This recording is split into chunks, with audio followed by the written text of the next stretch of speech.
Grown Folk Talk with Patrice. Welcome, welcome, welcome. It is good to have.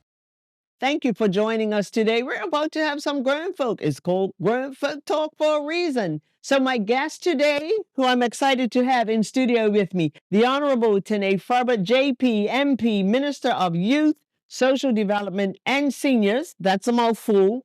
And also Senator the Honorable Kim Wilkerson, JP, Attorney General and Minister of Justice. Ladies, thank you so much for joining me today here on Grown Folk Talk with Patrice. Thanks a lot. It is my pleasure to have you here. So we have a lot to talk about today. We have some amazing initiatives that have been unveiled and that are still coming. So I'll talk to one at a time, and then I'm sure the conversation will cross over and interact, and we will be telling our viewers what you have going on for Bermuda.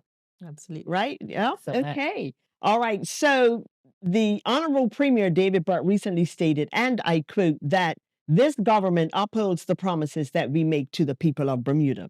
And he also said, we are listening and we are acting to build a better Bermuda with fairness, opportunity, and care for all. So with this backdrop and as part of the government's mid-year budget review, Premier Butt announced a comprehensive $25 million package of support under the heading of Investing in Bermuda's Future. And this includes tackling social challenges facing Bermuda, including, of course, antisocial behavior, healing our community, empowering our youth, and mental health, including ensuring that mental health resources are more accessible and support is available for those who need it, and also caring for our seniors by supporting their golden years. I'm sure the seniors would appreciate being called golden and not old. And also offering a helping hand to those who need it, which I think is quite broad. But of course, I'm sure you ladies will break down what that actually means. This offering the helping hand. And as citizens, that's what we look for, right? Yeah. Sometimes we expect miracles from government. Sometimes we don't help ourselves, but we will expect a helping hand from government. So again, it is my pleasure to have you here. I know you ladies are extremely busy, so I thank you for taking time. Minister Farbert, your ministry received funding to support charities, seniors, and vulnerable groups. Am I correct? You are correct. All right. So how does this investment aim to address social challenges and antisocial behavior in Bermuda? Well, I'll just start off by saying that the investment was approximately $3 million. And For your particular ministry? a particular Okay. ministry, when we go through our budgets every year, there are things that we have access to as far as the funds that we have available to us. Mhm. And then when we don't receive the funds, those things get put to the side. Okay. And so this was an opportunity to go back to those initiatives that were unable to be funded. And I went back to my team and I said, team. And the team said, Minister?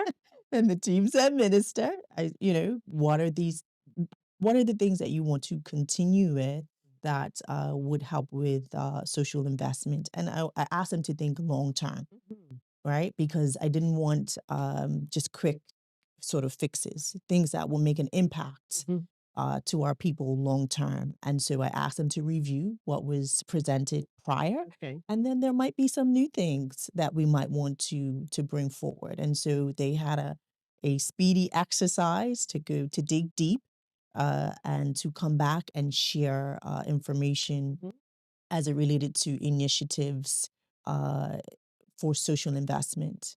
Okay. And your team, when you refer to your team, Yes. what's the team? Who's the not names, but Yeah, sure. So this is the management team of the different departments.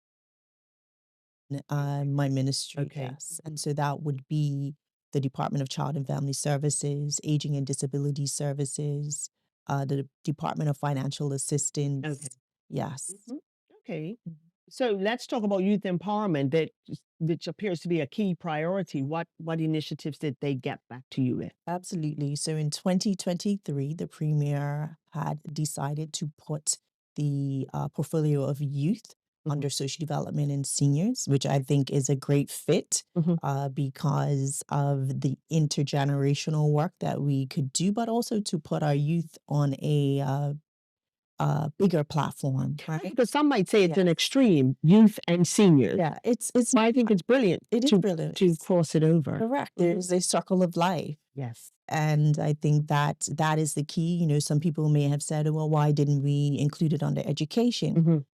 But no, I mean, we wanted to give it its own platform. Yeah. Education is education, but Mhm. our children, our youth are more than just the education system. Right, because we have that ministry, Correct. and so then the tie-in, like you say, there's the circle of life, which I love. I love that. Mhm. And so why not have it combined, intertwined, Right. and so that we then continue Mhm. on building our future Absolutely. as we head into the golden years. So we acquired the Office of Youth Affairs in 2023, and the team is excellent. They really, really care about our youth. They're Good. invested in our youth, and to watch them uh, take this job seriously in regarding Mhm. to giving our youth a platform Mhm. Mhm. is very awesome to see. And so that would be the after school programs, the Right. community centers, or what we call out of school programs. So Yes. when schools are not running, we also run weekend programs Mm. as well for children. But we also this also encompasses the National Youth Policy, where we have a National Youth Policy working group, which comprises of young people Yeah. who get to sit around a table and make decisions about what they want to see for youth in Bermuda. Mhm. And is there anything being done in particular to develop leadership skills in our young people? Because it appears that that might be lacking a little bit Yes, yes. over the over the years. Anything in place for that? So there is, I know government does provide grants for future leaders, Mhm. which is a program out there to support leadership in our young people.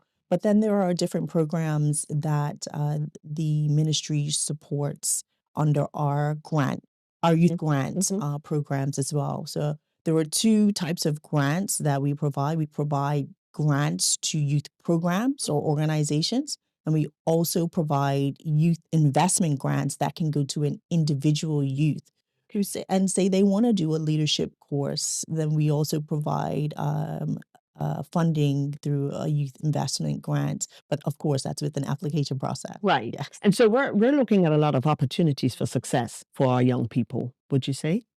Absolutely. We have some amazing young people. Mhm.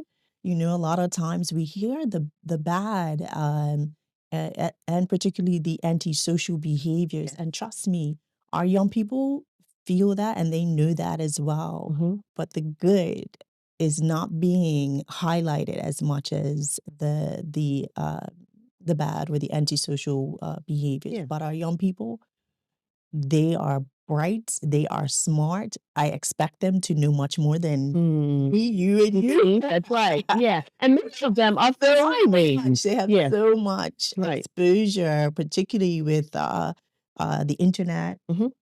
And you know, they learn, they have access to so much more than we did. Yeah. And I think we must shoulder some of the blame for always, not always, for oftentimes putting them in the same, everybody in the same, oh, these young people. Yes. We will say, oh, the young people today. And I think Yes. it is a bit unfair. It is. We Well, have not respected the that's voice right. of our young people. Oh, I love that. It's We have not always, respected their always voices. been do as I say, not as I do. Keep your mouth shut. We heard that. It's over now, right? We heard that. It became very clear to me, and I have young children myself, not young, but they're teenagers Yeah. where they can speak up and use their Yeah. voice now. Right. But I remember my daughter saying to me, and she says, "You know what, Mom?" She says, "You know what, Mom? I've never done this before. I've never done this before." And I had to stop and think because I was criticizing her about something. Right. And she had to remind me, "Mom, I've never I'm done this. learning. I'm learning. I've never done this before." Right. You know? And I think Because we Good for her, really. Good for her. I don't know if we would have been able to say it. Back in our day, we would have just had to keep our mouths closed. But it gave you pause It gave me to reflect, right? because this is true. I cannot expect you to know all That's right. or to know what I have experienced because you have not experienced it. And neither have you even told her everything that you've That have experienced, because we correct. don't do that either. Yes. And Minister Wilkerson, we're going to talk about the program that you're, the initiative that you're starting, but we are, or not starting, but that will be happening. But you're talking about our young people and behavior that can ultimately lead to some bad choices and Correct. things like that, which will lead us into the prison rehabilitation and things like that. So there's work that Sure. gets done in between, right? But before we get to that, let's talk about mental health, which has also been identified as a critical issue Yes. under this initiative, and resources are going to be put in place to support what? So particularly under the Financial Assistance Okay. Act, Mm-hmm. what we found was that the funds that were allocated under the allowance of mental health Mm-hmm. support Mm-hmm. was not enough. And so people were only able to access potentially 2 to 3 visits in a year. Okay. And so for someone who required more intervention, they didn't have that available to Right. them. And so we have been able to provide more funds so that they can have access to more visits should they need it. Because that was a question I was going to ask. How do we ensure that it is accessible to people of all ages or backgrounds or things like that? So how, if because if people don't know what they don't know, then how do we get them to know? Absolutely. And we will also see that the mental health investment is across ministries because the Ministry of National Security also receive funds to address mental health support and Oh, services, as well as the Ministry of Health as well. so the Ministry of National Security, Mhm. that tie in the mental health part, Correct. Yeah. makes perfect sense, Yes. doesn't it? Yes. Particularly those people who endure crimes. Yes. Uh, As a result of some mental issues. Correct. Or people experiencing grief or trauma due to some crime or violent activity that they Mm-hmm. will now have access to mental health support as well. Oh, Yeah. okay. Yeah. The tie-in is brilliant to me, because so we can, it's a crossover in that people who with mental health issues could possibly be the offenders, but then people who are the victims of some Yes. behavior of someone with mental health issues could then have mental health issues, Yes. Yeah. right? Hmm. So then this is where the tie-in comes, and it encompasses all age groups, backgrounds, statuses, all of that. Absolutely. Absolutely. So we want our people to know that there are support services as it relates to mental health. Even offenders, Even offenders, yes, okay, correct, yeah, so because there. they are vulnerable as well. Mhm, I mean, we don't want to make excuses for everybody's bad behavior, mhm. but when there is genuine need for it, then the offenders need some form Yeah, of human beings, yeah, yes, need assistance, and that's right. so, yeah, that it is available. We've invested funds to be able to help people who will take up the opportunity because that is also an issue. Those I'll who will take up the opportunity. be very frank, Black people Hmm.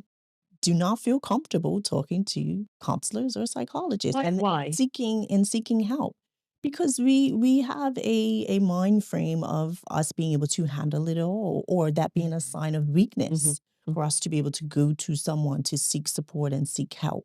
Because strong is often misinterpreted as being weak, right? Yeah. Isn't it though? Yes. So okay, so I'm a strong this and I'm a strong that. I don't need help. If I go for help, then Yeah. I'm weak. And there's a message. It is okay to not be Be okay. okay. Absolutely. And so, but it is the job of those who are in positions to help Mm, to make it okay to ask for help, if that correct. makes sense, to remove the stigma, because there's also a stigma attached to asking for help and all of that. And so when we normalize asking for help, getting help, and even speaking about the fact that we got help, then it becomes more normal. Correct. Yeah. Mhm. So is there a campaign that will come out? I mean, Yes. how do we normalize that? Yes, you will see campaigning being supported under the Ministry of Health. Okay. So yeah, you will see that coming on under the Ministry of Health. Okay. Let's talk about our seniors. I'm 61. In a few years, I will be considered a senior. Yeah, And for short years, I will technically be a senior. And I will be honest, I'm concerned about my seniorhood, sure. meaning as far as support is concerned, as far as becoming a senior and having resources available should I need them. Sure. So then we do know in 2 years, 25% of our population will be over the age of 65. Okay, that's not me yet. And then I understand, I think the statistic is something like in 10 years, it'll be 33%. Yes. Oh, really? Yes. But this is a global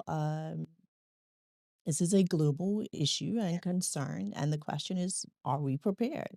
Right. Are we prepared for what that will bring, Right. right? Or what we do know is that we age every day, every month, every year. Do we ever? Yeah. But we don't know what we're gonna age with, Right. Yes, right? right. We don't know that. And so we ask people to prepare as much as they possibly can, Right. but there are many things you cannot prepare for, right? Especially the unknown. And especially Right. the unknown. Right.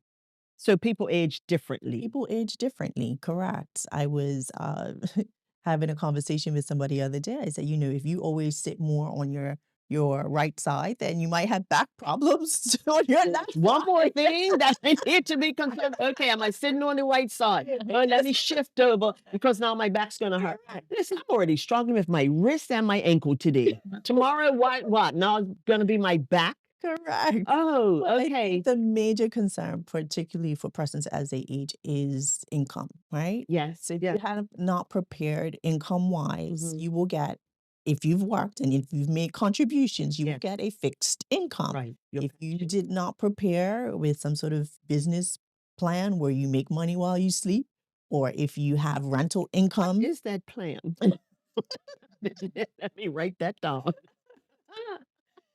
where or you have rental income coming in, Right. where there's some variations with income. Mhm. Government has invested in increasing our seniors' pensions, Mhm. which they really, really do appreciate, Yes. because every penny counts. Oh, absolutely. My husband is a senior. Mhm. So and she's gonna kill me when he sees this. It'll be okay. But technically he is. And so we were grateful for, as I said, we were Yeah. grateful for the few increases that Yes. he turned 65 last year. Uh-huh. And there have been a few increases. So we are absolutely grateful for that. So that's reassuring. Yes, and so with income being very concerning, cost of living then becomes Yes. concerning, Yes. particularly for our seniors. What we have decided to do is provide hardship support. So within the aging and disability services, if a senior falls upon hardship, they need access to grocery vouchers, Mhm. assistance with their Belco bill, maybe something medical, and Mhm. they are already part of the case management of aging and disability services, then there is some money that has been put aside for hardship support. Got you. The other change, which we'll be hearing more information about, is the personal care allowance, again under financial assistance. Personal care allowance. Yes, What and what does that look like? that will be $100 per month for persons who reside in nursing homes or rest homes. Mhm. The reason it's done this way is because when someone enters a rest home or a nursing home, all of their income Mhm. gets Good. Yes. calculated into paying a nursing home Right. or rest home. Mhm. And incomes vary, right? So there may be some people who didn't contribute and have no contributions, and maybe they get $400 a month. We know that the cost of rest homes and nursing homes Much range more than that. between 4,000, 5,000, 6,000. Some of them go up to 11,000. It's no way a $400 pension, right? Cover Can anything. cover anything. Right. And so financial assistance. Last year, we increased the allowables to be able to uh, pay up to $5,000 for rest homes and up to $6,000 for nursing homes. And I say up to because it takes into consideration the income that a senior may have. So, say for Okay. instance, a senior has an income of 1,000, then and the nursing home is 5,000. So Mhm. then that 1,000 goes towards the nursing Yes. home, and then the 4,000 makes up the rest. However, there is a we do waive a portion of those funds, but they still can use it however they want. They can still use it Right. towards paying That's restroom rent. reassuring. So what we found was that people didn't have money to buy things like shampoo Right. or Soap. Right. socks, Toothpaste. get a haircut. Mhm. Mhm. So that's what that And money. these are the things our seniors should have Absolutely. without worrying about it. Okay, do I buy bread or do I get my hair cut? Do I even get basic necessities? Mhm. It shouldn't be an either or. Absolutely. And we have a community that's very prideful. We have some Yes. good-looking people Yes. in Bermuda. Yes, we do. And they still want to Take go it to the with them. dentist Yeah, and they get want to their hair take care cut of and things. themselves. Yeah, Yeah. so true. Yeah. And even nail polish. I mean, people say, well, if they didn't have the money, then why are they getting their nails? We can't give an 80-year-old no manicure, Yeah. We can right? judge. Yeah. No, absolutely. That's it. That's it. Okay, this is I'm enjoying this. Wilkerson. So your ministry received funding for prison rehabilitation programs and counseling, community counseling. Can you explain how the funding will be allocated to enhance rehabilitation programs in our prisons? Sure. So thanks for the question, Patrice. But let me just That's- start a little early in the conversation. My colleague talked about the fact that youth was moved to her ministry, Yes. and people might realize that in the previous iteration of the Attorney General and Justice, corrections wasn't with us. So that has moved Okay. um, to the Ministry of Justice, Got you. and policing is with national security. So Okay. we've done some changes Yeah. which speak to the collaboration between ministries, but also to more natural fits Mm-hmm. of programming. Yeah, I like that. Yes. And so in that regard, I wanted to make that point in saying why suddenly prison reform seems to be with the Ministry of Justice Well, I think and it fits. not with correcting, Right, I not think with it fits. policing. Yeah. Right. Okay. Okay. Thank you for the clarity. I think it's a common sense way of Absolutely. looking at it, and I think it speaks to an ethos Mhm. around justice, reform, Yes. rehabilitation, and restoration. Yes. And Yes. that's what we're looking to achieve, kind of as the ethos of these changes. Okay. Thanks for the clarity because it really makes more sense. I think so. I think so. What do I do? So what specific areas might see improvement? Yeah. With the program? Yeah. So we received $400,000 in this mid-year assessment. Mhm. And I would say on all accounts, it's not a huge amount of money. The work that has to be done. But it is covering work that absolutely has to be done. Okay. And in order to enhance and enrich services that are already happening, Mhm.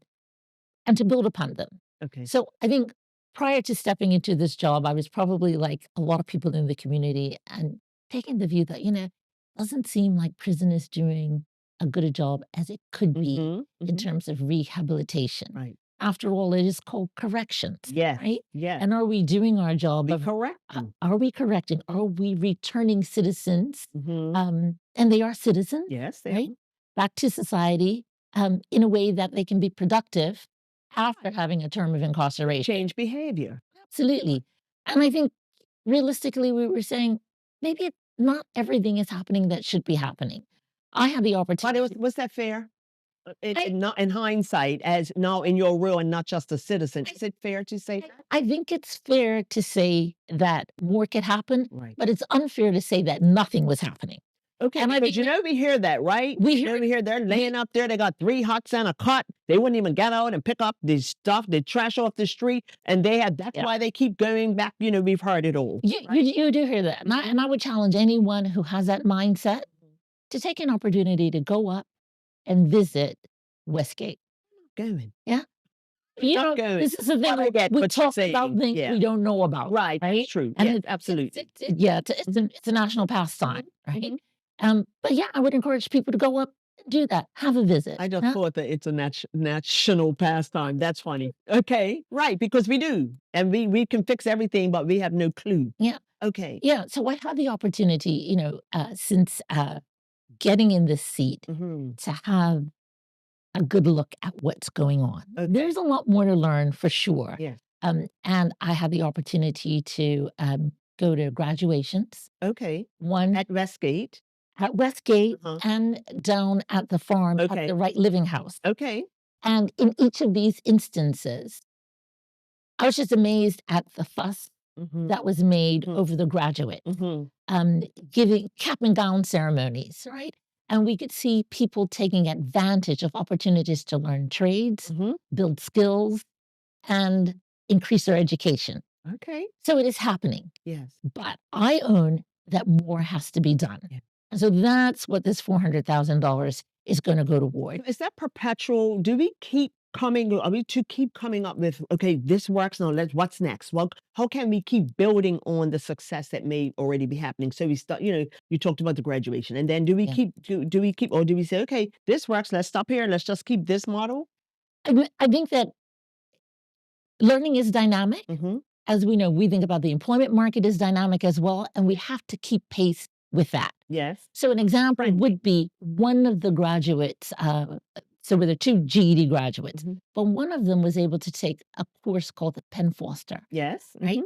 And so people aren't stuck doing the same thing. They have the opportunity to do their own research Mhm. on courses that they're interested in. There will be a tie-in with courses available through the Bermuda College. Okay, good. And one of the things that I'm truly excited about is we'll be reintroducing culinary arts. That Perfect. used to be a fantastic House course. school, remember? Exactly. House school? Yeah. Right. And a fantastic course going there. One of my neighbors, in fact, used to run one of the culinary arts program. He did it as a volunteer. He's a chef. And we just had a casual conversation. He says, I used to do that. And the program was stopped because there wasn't the funding Mm. for the supplies. Mhm. So we can expect that We through can funding? we can expect that to be back. We can also expect that we are first and foremost paying for facilitators. Yes. So we want to run programs, but we have to have people who run them. That's right. So when I went up to the graduation, the recent GED graduations, I found a former colleague of mine, Lisa Brewster. Okay, yes. And if you know Lisa, she's up there full time. This is what she's doing Okay. as an educator, right? Oh. In the prisons, right? So it's fantastic, the quality of people, but we need to do better. We need to do better. We need to do more. Mhm. It needs to be consistent, but it also needs to be something that is under constant review, Yes. so that we keep up with what the needs are. And I think we will have a cross of people who will say they don't deserve to have all of that because they're in prison. So why are we making a fuss over that? And then there are the others who will see the beauty in releasing them back into our society where we could be affected by not giving them any skills to be better or do better, or at the very least, be hopeful. Yeah. For a better life. Absolutely. And the same people who say, well, they're prisoners, they're not deserving of it. They're human beings. Indeed. They are people. We have an obligation to our citizens, a constitutional one. Yes, yes. And we have to honor that. But on top of that, the same people who may be criticizing opportunities for prisoners will be the same people who are talking about, well, why are these people sitting on the wall? Yes, that's right. Because Because, when they come out, chances are that's where they're going if the work is not being done. and it's particularly important in a nation of this size, Yes. because it is not like you can leave Westgate, Mhm. you get paroled, and you can drive 400 miles to Good Dallas, as far as right? St. David. Exactly. Right. And you will be next door That's right. to the person in some way, shape, or form, Mhm. at a sports event, Right. at school, That's right. somewhere, because we're just that smaller community. Right. So it is in the national interest Yes. to do what we can to give every citizen best opportunity to be successful, whether they happen to have been incarcerated or not. Right. And then it's up to them after that. If Absolutely. they cannot say the government has failed us if they are not taking advantage of what's being offered. So they can't take advantage of what's being offered if it's not being offered. Absolutely. So if the government is doing their part in that, and then people are still deciding, well, that's not what I want to do. I'm not gonna, I'm cool. I'm okay up here, then that's on them. But I suspect we will get more buy-in from stakeholders as well as the people who are incarcerated and their families. You make an interesting point there. You said stakeholders Mm. and the people who are incarcerated. And One it and is, the in same. my view, One and the absolutely, same. absolutely. And so we have to hear the voice Mhm, of the people who are incarcerated mhm. because they are directly affected Yeah, by whatever changes we're going to make or what opportunities we want to bring. absolutely. And so I think it's important to hear them, just like Minister Ferbert said about hearing the voices of children. Right? Yes. Every citizen has a voice that should be valued. Okay, so with that being said, do you think that there would be an opportunity for their, let's call it a forum for just sake of argument, for them to be heard, or has that happened without it being publicly a forum? In that, what do you need? What's going on? Why are you back here? Where have we not? Where have we dropped the ball? What does that look like? Yeah.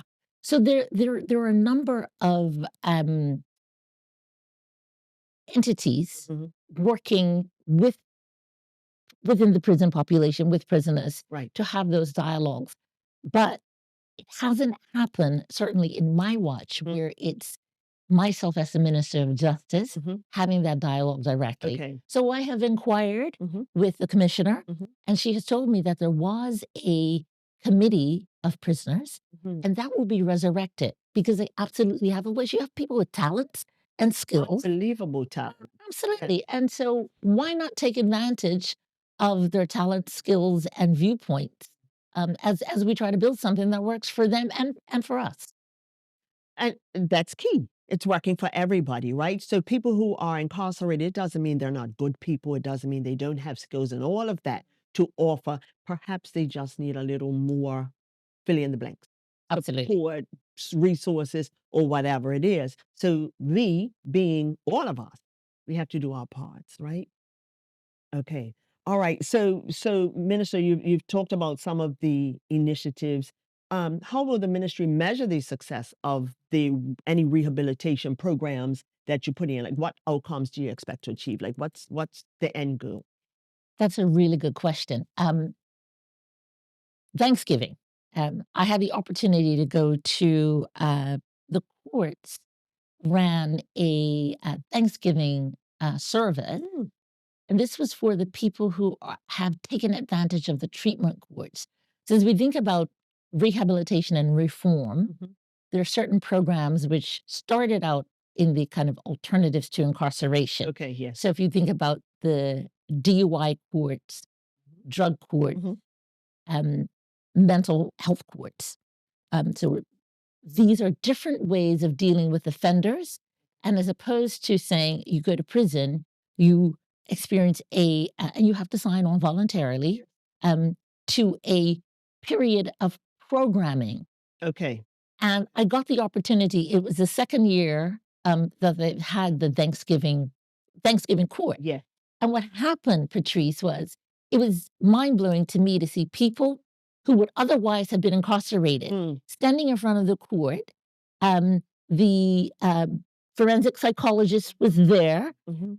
and they're talking about the opportunity that they've had to learn about themselves. While incarcerated, They were not they incarcerated. were not This is an incarcerated. alternative to Okay, incarceration. got you. So the That's question was right. about measurement, right? Okay. Yeah. And how are we measuring the success of programs? So Mhm. that is one where you can clearly see the ability to measure the success based on numbers of people who didn't go. Right. Some of them might have been incarcerated and then they came out and they went into a program. Right. But generally, it's an alternative to Right. incarceration. Mhm. So similarly, you make the point that when we run programs in prison, we need to carefully measure. You might have to measure take up, Yep. the outcome. And sometimes people do things, for example, at the Right Living House, Mhm. those will be inmates who've had substance abuse problems. Yes. And many of them have said they have done the program 2 or 3 times.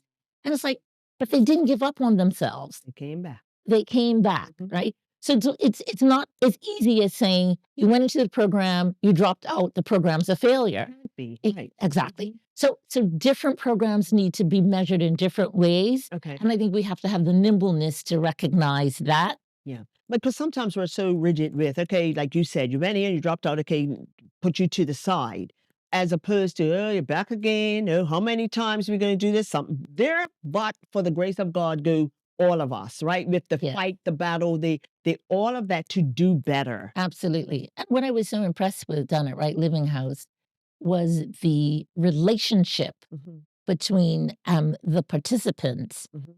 and the staff, and the love between, these people, Right. and the recognition that if they had failed and they came back, Mhm. they came back to open arms and saying, "Okay, we're gonna help you through this program again." So there's the importance of having the right people in place, because Yeah. it's not, you can't have people say, okay, there's a job, let me get, they're paying X amount of dollars.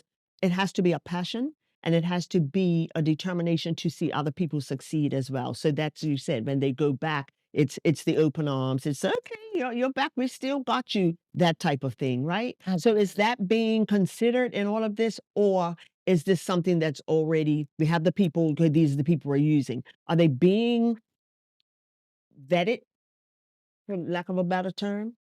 I think where there is success, Mhm. we're looking at, okay, how and why is that so successful? Right. Okay. And I would say that, there is a challenge getting Bermudians to join the prison service or to be in the helping right. service. That's right. Right. And I think that that's one more thing when we look at how we're gonna be reforming education, and creating some, tracks, for Bermudians, that we could see more people, Mhm. hoping Mhm. to go into these fields, Right. because, I mean, Bermudians are caring people, right? Absolutely. That's right. Especially when we're in trouble. Yeah. They may have a whole lot to say about things, but when we come to them for help, and we Bermudians are, we are caring people. And then there's the whole, somebody, this my nana's granddaughter's sister's uncle's somebody, everybody's related, right? And Absolutely. so then if we know that someone is in need. So with the mental health part crosses, well, it's all ministries when you think about It it, is. really, It right? is. So we are making sure that, do we make sure that the program also encompasses mental health with a separate piece, or is it just overall? I mean, how does that, the mental health part, tie into? So in relation to, correction, Mhm. I think that mental health is a challenge. Okay. Yeah. It is a challenge because we have a mixed prison population. Right. So you have people who have minor to even severe mental health challenges Right. mixed in with the general prison population. Got you. So there is a cry certainly from members of the Prison Officers Association who I've met with, the management of corrections, Mhm. that leadership team, that the government should look carefully at how we could address the issue of specific assistance, potentially separation, qualified expert assistance for members of the prison population Mhm. who have mental health challenges. And it's a big problem. It's a Yeah, big it problem. is. It's potentially an expensive problem, but it is an important one to address our minds to. So in that regard, we are looking now. We're starting the research. We're looking at other jurisdictions.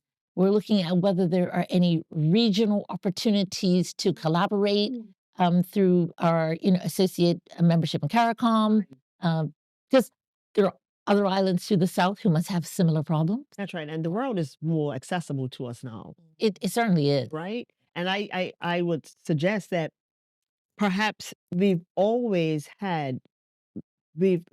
obviously had mental health issues, but not much attention was paid. They were, as they said back in the day, they were put away. And so people were not so interested in offering any type of program. They were just shunned and put away. But we don't have the luxury of that. No, and as you said earlier, but for the grace of God, I Mhm. mean, it could be any one of us, Mhm. you know, it that's just a line, right? Absolutely. That's right. You Yeah. could be experiencing mental health issues, which, if undiagnosed, could lead to, The worst. That's absolutely, right. Yeah. So that's why we need programs. That's why we need to care for them. It is a responsibility to care for them. it is. Interesting stuff. Thank you. Minister Farber, back to you, or we're shifting gears a little bit. Mhm. Tell us about the work you're doing with the UN Women's Rights Group, please. So UN Women and also UNDP, United Nations Women, United Nations Development Office for Hmm. we call it. We're under the umbrella of Multi-Country Office Caribbean. Um, just before COVID, so back in 2022, just after we came out of COVID. Yeah. We were approached by UNDP and UN Women to provide Bermuda with an opportunity to be part of a joint program Hmm. between Bermuda and Bahamas to build back equal. The program focused on vulnerable persons, persons with disabilities, women, and it included different sectors, so tourism, agriculture, but also it had a huge element of entrepreneurship as well. Okay. And so, as part of the Sustainable Development Goals, which the UNDP and UN Women have to follow in order to get funding, they decided that they would come and provide training, particularly training as it related to a women focused lens, because what we know is that entrepreneurs are supported financially greater for men than they are for women. Mm-hmm. Okay. And so we wanted to educate those financial institutions that provide funding for business ventures to start to look through business plans with a gender lens. And so we provided training. Okay. We also provided training to entrepreneurs, particularly getting them to identify what were those obstacles that hampered them throughout COVID and the pandemic. And then we also provided training should these sorts of things happen again, what sorts of things they could do, and also what resources were available. We worked very closely with BEDC. Right. They already had a structure which some of the other Caribbean countries do not have, particularly with the availability of grants and microloans that we have for small and medium-sized businesses to be able to take, and also the support that BEDC lends to our entrepreneurs in Bermuda. Um, Are people aware of the length of the arm of the BEDC? yeah, I don't think so. I I don't don't think either. to the extent in which we should know. Right. But they do amazing work and they provide amazing support. And like I said, there are not many countries of our size and jurisdiction to offer a product That's right. like what BEDC is doing. And I think as a result of COVID, people got a little more creative, but they had no choice. Some people Correct. lost jobs Yes. and they had to get creative and start a small business. Yeah. Yeah. And so it's what is interesting that men typically have gotten more support, but women tend to, in my mind, tend to be more of the go-getters. I Sure, could be but it a was little funny quiet. because if BDC also they study their participation as Right. well, and Yeah. more women participate Right. than men That's it. in their programming. Okay. Which was also interesting. And so we had to look at funding a little differently through what we call innovative financing. It was our hope to be able to team up with another funding source that will provide uh, lower rate loans for business entrepreneurs. But even the feedback that we got from, because we also had done 3 feasibility studies that gave us information in regards to barriers that women entrepreneurs Mm-hmm. face Mm-hmm. when running businesses. And one of those barriers were having to manage and balance being a mom, Yes. working in a primary job, trying to run your business in a secondary job. And Sometimes the sandwich generation. correct, sandwich generation, and how it was difficult for women to pull away from their primary job to run their business full time. Right. Because they have the responsibility of making sure that the family was set financially, Right. Yeah. and they could not leave that primary job to do the secondary job on a full-time basis Effectively. effectively Yeah. because they needed that security. Um, and so with the Building Back Equal program, we offered support, financial support by way of technical services. Okay. So say I have a business and I need a bookkeeper or I need an accountant to provide a service for my business. Or I needed someone to assist me with human resources, then funding was provided to pay those persons so that the business owner did not have to take up that cost on their own. Via the BEDC. Correct. Through the work with UNDP and UN Women and BEDC. So we were providing grants through technical services. So we were using Bermudian companies to provide the service to small, medium-sized entrepreneurs. So I think this is information that needs to get out there a little bit Yeah, more, and right? that was awesome. They really, really, really appreciated that opportunity. Our people who had the opportunity to participate. The Right. other huge thing was a program that we introduced called Rise and Scale. Rising scale. Rise and Oh, Scale. rise and scale. Yes, Okay. and we did this in collaboration with the Founders Institute. The Founders Institute is a well-known big company who links people with investors for their businesses, and they did a whole in 6 weeks intensive training program for entrepreneurs in Bermuda, and they had to pitch their business idea to the Founder Institute members or investors. And they talked about how vigorous that was because we were hoping to do it in a longer time period than the 6 weeks. So it was intense. But it was very intense. Right. And so they did have the opportunity to pitch.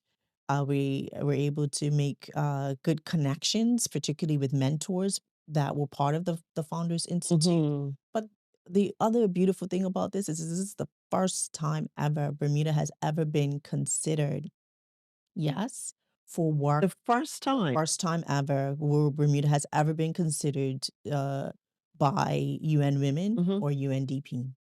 So making inroads, you Making think? inroads, Yeah. and that Continue to grow in that. it is an awesome opportunity because now we have our a seat at the table and we have our foot in the door, and they know what Bermuda has. They know, what Bermuda's struggles are, because a lot of people will look at our GDP and say, oh, these people, they're well off. And that's what I think the problem is. And that's why sometimes we get overlooked. Correct. We don't need it. Yes. And so my team, we had to write up, where Bermuda's challenges lie, and where our barriers lie so that we could be considered.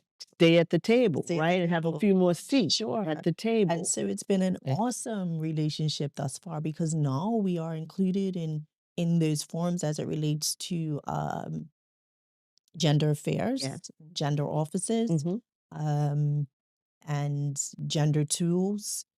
And I also introduced a gender affairs council as well for us locally in Bermuda, and that team has been meeting now for 2 years. Okay. And we recently had a meeting because we celebrated on November 25th, an awareness day, which is United Nations Elimination of Violence Against Women and Girls. That's right. Yeah. And so And didn't we have a gender arm before in Bermuda? yeah, it was. Okay. It was actually focused on women. Okay. That's right. Yeah. So I'm a former executive director of the Women's Resource Center. Yes. And I remember being involved in that. And that's been some years ago. And then it seemed like it went quiet. Yes. Okay. Correct. All right. Yeah. So let me cover this really quickly. The domestic abuse court has recently been established in line with the mission to break the cycle of violence and abuse. Yes. And Minister Wilkerson, I'm quoting from a statement where I saw that where you expressed strong support for the proposed domestic abuse court, emphasizing its alignment with the government's broader strategy to provide coordinated support for domestic abuse victims.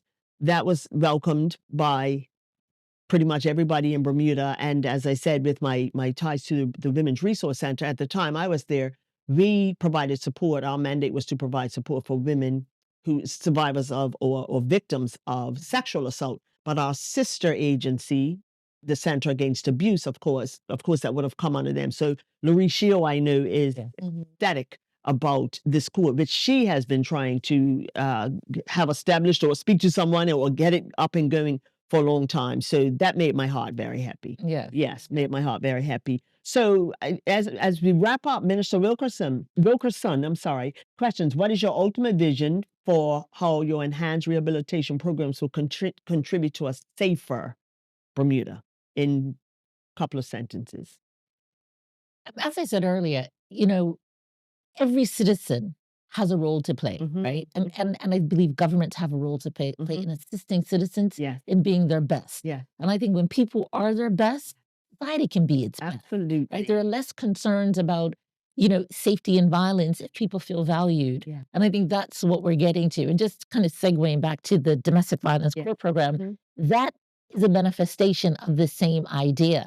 And when we talk about, kind of the multi-agency collaboration to bring that forward, that's one of the things when Minister Furbert talked about, having people at the table. I think that was everybody, including Laurie Sheo, 1A Crockwell, myself, the police commissioner, that whole grouping of people to bring this to bear. So I think, when we value every citizen, that we know there's a need to particularly value safety of women and girls. Yes. And, we're still we're on day 11, we're day 11, Activism, yeah. day 11 of the 16 days of activism. Right.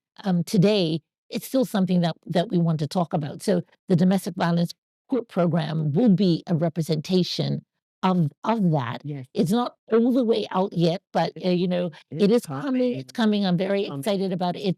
It's sad that it's so necessary. It is sad that it's so necessary, but it is necessary. And I'm so very excited to have people who have expertise like Laurie on board. I would love to just shout out to those ladies. Yeah.